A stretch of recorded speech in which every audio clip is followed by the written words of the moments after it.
So to create my ancillary text, I had to use the Adobe Photoshop, which is an editing program. I got this on my laptop. I downloaded the 30-day free trial because I wanted to spend more of my time at college editing my music video using Final Cut Pro, so I could do my ancillary text on Photoshop at home myself. So I downloaded it. I had quite a lot of experience with the program, having used it to create my music magazine last year, and felt that it would not take me that long to get back into the grips of how to edit the photos, etc. And it didn't. It took me not very long to actually create these ancillary text products. And the actual site has quite a lot of features which you can use to create and enhance your images. So I found that this software was really good.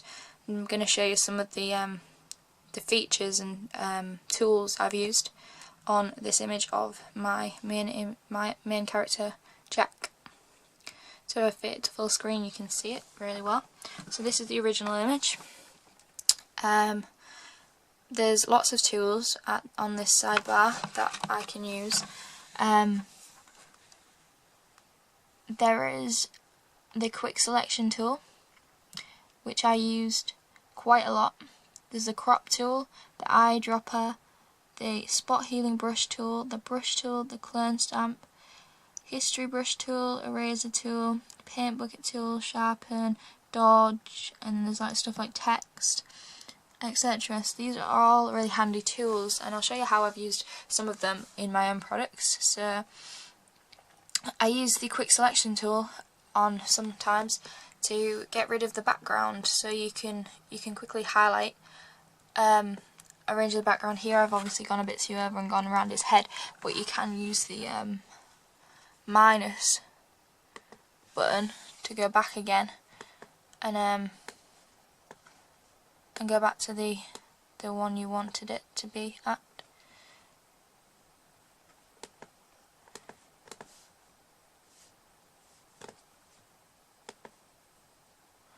So here I've got a part of the background. If I add again, I can get it simply to the around his face, and then if you click the backspace, you can fill it in white, or you could delete the entire background. And then when you press the deselect button, it comes up around his face. I haven't done this very neatly because I've done it very quickly, and you can see that there's still background space, but if you look at the bottom bit where I've done it, it's very neat, and it does work really well if you want to create a plain background. Other than around the hair area, there are sometimes little bits because of the fine hairs. But if you don't want to use this tool, you can also simply just use the background eraser tool, which is here, and you'll just click around here and it'll delete the entire background. But if you still want a white background, it's probably best to use the other tool. But you can use this. But if you go too far in like this, you can delete part of the subject head. So you've got to be very careful and skillful when you're doing this. But when you do a mistake like this, you can simply just go to the history button, which is found over here, and then you can go backwards and click on that, so you've got it back again. So it's easy to correct your mistakes if you make any. And another way of doing it is simply to just fill in the background with a white colour, so like that. And you've got the background all filled in around his head. I found that this is probably the best way to do it if you want a plain background, but there are other ways. So then there's also stuff like the spot healing tool, which is here.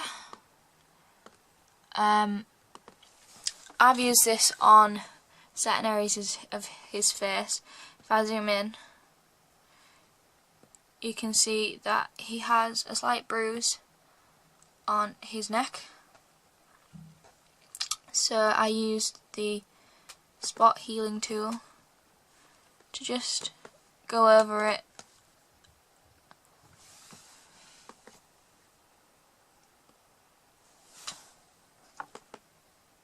and it just disappears like that. It's just gone straight away. So if I zoom out now, you can see that where it was before is considerably gone out of the shot. So that's really cool. There's also the clone stamp tool, which could have been used for the same thing, by finding a patch of the skin around where the bruise was and then filling it in. You can also use the sharpen tool to make the image look more defined.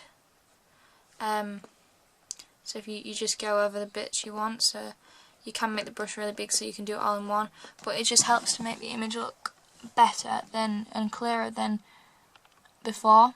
But this isn't always needed if you've got a good shot to start off with. You can use the blur tool as well, which is above it, and then this can blur out certain bits. So if you wanted to make the eye blurrier for some reason, you can make it a little bit more blurry than the rest of his body. So yeah, text tool is quite useful when wanting to do the digipack and such things. Make the size bigger, you should be able to see.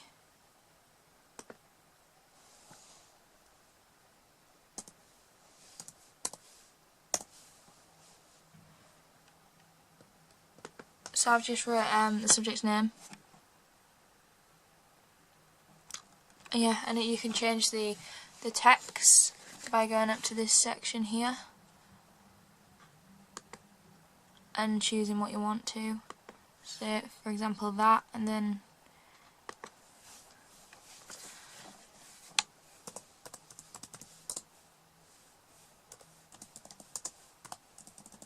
the text will change according to what you put in. So yeah,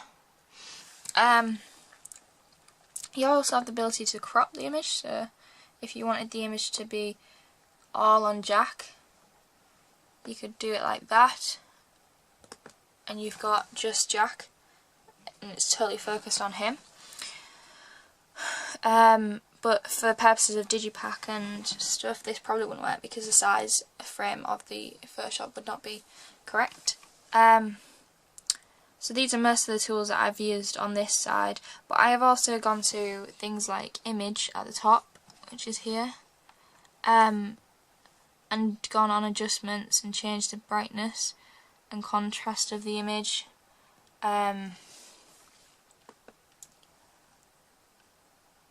Which I can't do in this image, but you can do that by clicking on the layer and then clicking on the image and then clicking brightness and contrast and then playing around with it if you want to get to enhance the image as best as you can. So yeah, that works well. Another thing that's quite good is when you open a new page, you can customize it by going to the presets and you can put in what you want.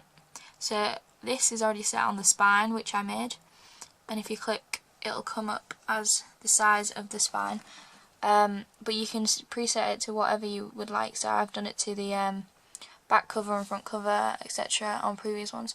So you can preset it so you then make your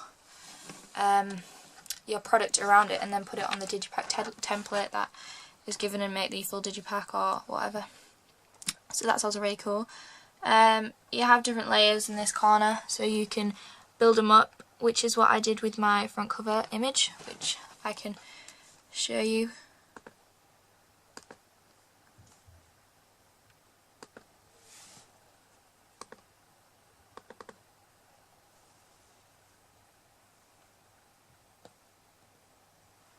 So here's the image that I used for my digipack front cover. You can see that I have different layers, and if I take one layer off using this eye tool, I can just see the other one.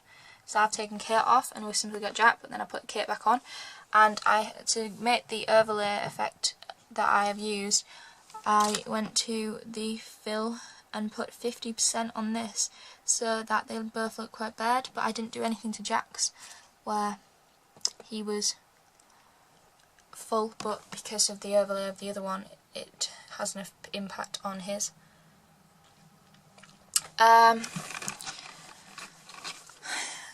There's also the ability to add overlay effects of colour if you want to,